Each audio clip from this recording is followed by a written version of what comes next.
When describing these Olympic athletes, you might include racial or ethnic terms. But what do these terms mean in a sociological context? What is race? What is ethnicity? What are the differences between them? Historically, sociologists and biologists have defined race differently. In the past, biologists primarily used physical characteristics, such as skin color, hair, and bone structure, to differentiate between races. From a biological perspective, there were 4 different groups in the early days, just because of the convenience of classification, so we could do that pretty much by the skin color. But those really don't hold much validity anymore. We're going to be looking at DNA molecules, and that's what's going to define who we are and how closely we're related to people. To sociologists, race is not determined by physical characteristics alone. They see race as a social concept that may vary from one society to another, depending on how the people of a society perceive physical differences among human beings. Sociologists are much more interested, not in the biology of it, but the sociology of it, which is, how do people treat people who have different skin color? Some societies would judge someone to be black, where we would consider them to be white. Some societies judge someone to be white, which we would consider to be black. All right, we're going to talk about race and ethnicity. There are over 6 billion people in the world. Sociologist Kay Coder is half Scottish-American and half Japanese, and she's had personal experience with these variables. Since I was 5 years old, people would ask me, what am I? And so, depending on what people thought I was, then they would treat me differently. When I'm here in the United States, when people look at me immediately, they're not sure what I am, but they don't think, well, she's fully a Caucasian American. And then, but when I go to Japan, they look at me and they see I'm tall, I'm dark, I have brown spots, and they go, I don't know what she is, but she's probably Caucasian. They see the Caucasian in me, but my physical features didn't change. And then when I went to England, people asked me where I was from, and I said Texas, and they went, hablo español? Because they immediately thought, well, she's got to be Hispanic.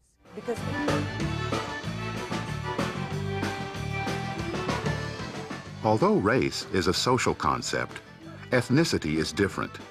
Ethnicity is based on a shared cultural identity, such as that shared by Cajuns in South Louisiana, and can be accepted or rejected by an individual in the group. Sociologists define ethnicity as cultural characteristics that are shared within certain subgroups. Race typically is concerned with biology, physical characteristics, heredity, traits, etc., whereas ethnicity is much more interested in culture, foods, languages. Racial and ethnic differences may produce stereotypes, prejudice, discrimination, and racism. Sociologists define stereotypes as behaviors or tendencies that are attributed to an entire group. Members of the group are thought to possess those particular characteristics simply through their membership in the group.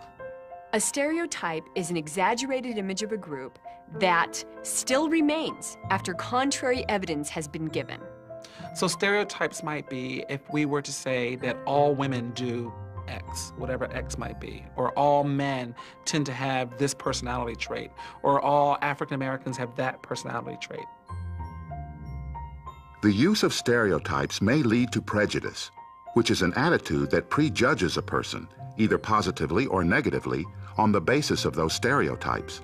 A good example of prejudice is a person who calls a person by a racial epithet. For example, they call someone a dirty Mexican for Latinos, or they call someone a dumb blonde or a stupid woman driver.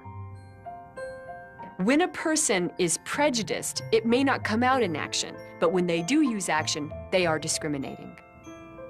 Discrimination occurs when prejudice is translated into behaviors that treat others unfairly on the basis of group membership.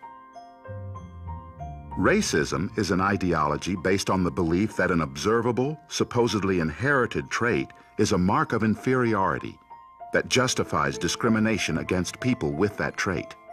Racism is very much tied to power and control. Usually, if you're talking about race issues, those who are being privileged because of their race want to make sure that other groups don't have access to that privilege because of the other group's race. Institutional racism refers to a larger pattern of racism. Sometimes certain groups are discriminated against by an institution such as a bank, a university, or a government. In some schools across America, they were giving standardized tests to black and white students in the same school. Black students were actually scoring as well or better as white students, and they were being put in the lowest academic tracks. And that is an example of institutional racism. Despite the efforts of many in society, divisions along racial and ethnic lines continue to exist in the 21st century. Racism didn't come about yesterday, therefore it won't leave tomorrow. The good news is things have gotten better and things are getting better. The bad news is there's still a long way to go. Despite the ideal of racial and ethnic equality, stereotypes, discrimination, prejudice, and racism still exist.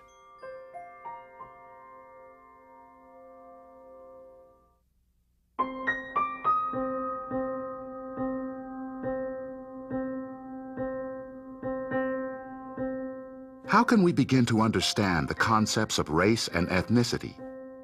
One way is to explore them using the sociological perspectives: functionalism, conflict, and interactionism.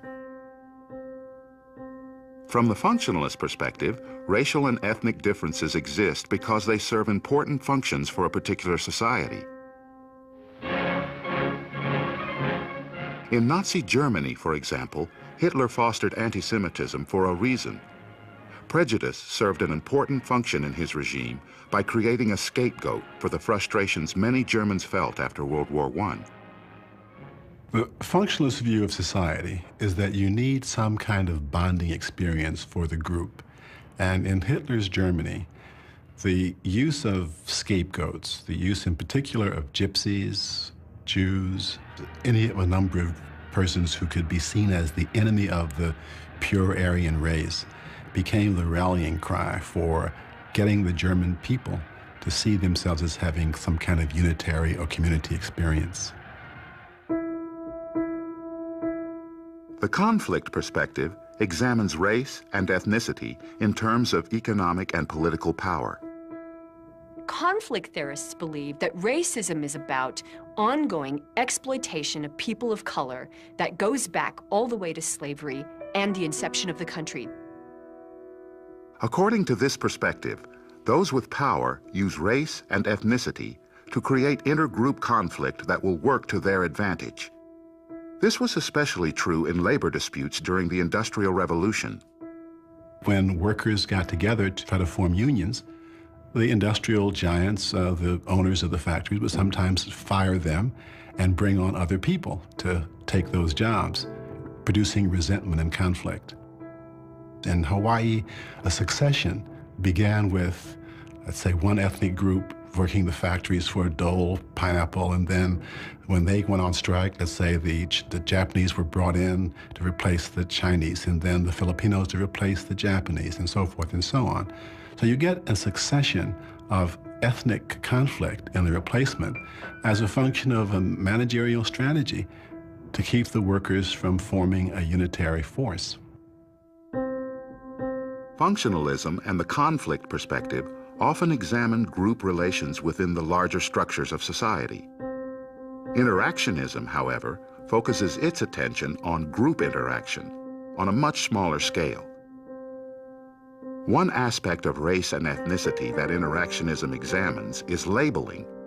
Labeling reduces complex individuals to stereotypes. Racial labels have an interesting function. They both serve as inclusion and exclusion. When people begin to think of themselves in racial terms, it's because some other racial group is around. Whites are only white if there are non-whites around. And so the label white takes on its meaning only as a relationship. If we all experienced the world the same way, and if we all had the same level of choice in our society and opportunity, and we had open levels of communication with other groups, then racism would be a thing of the past. Each of the sociological perspectives can help us look at race and ethnicity in unique ways. By using the perspectives, we can explore and understand the complex aspects of race and ethnicity.